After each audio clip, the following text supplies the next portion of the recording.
আন্তর্জাতিক ক্রিকেট কাউন্সিলকে ভারতের হাতের পুতুল বলে অভিযোগ করে বিশ্ব ক্রিকেটের জন্য নতুন নিয়ন্ত্রণ সংস্থা গঠনের দাবি তুলেছেন পাকিস্তানের প্রতিরক্ষা মন্ত্রী খাজা আসিফ। সামাজিক যোগাযোগ মাধ্যমে তিনি বলেন, ক্রিকেটকে টিকিয়ে রাখতে বিকল্প বৈশ্বিক নিয়ন্ত্রণ সংস্থা তৈরি করা অতি জরুরি, কারণ আইসিসি এখন ভারতের হাতের পুতুলে পরিণত হয়েছে। বিশ্ব ক্রিকেট এখন ভাঙার পথে। খাজা আসিফের এই মন্তব্য আসে বিশ্বকাপ ঘিরে ভারত পাকিস্তান ম্যাচ ইস্যুতে চলমান উত্তেজনার কারণে।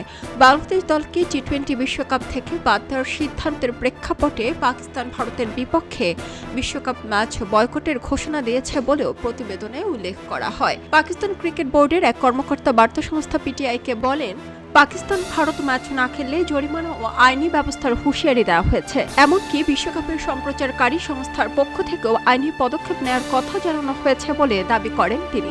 বিষয়টি নিয়ে বিরোধ নিষ্পত্তি কমিটিতে গেলেও তেমন সুফল মিলবে না বলেও তাদের জানানো হয়েছে।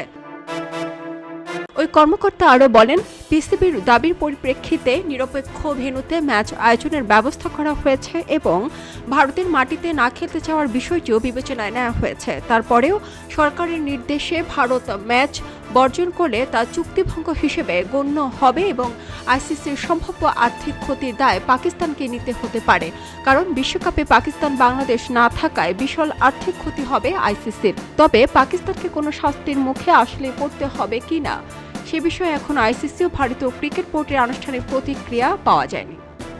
সারা জেরিন, খবরের কাগজ, স্পোর্টস। খবরের কাগজ, নিখাত, নির্ভীক, নিরপেক্ষ।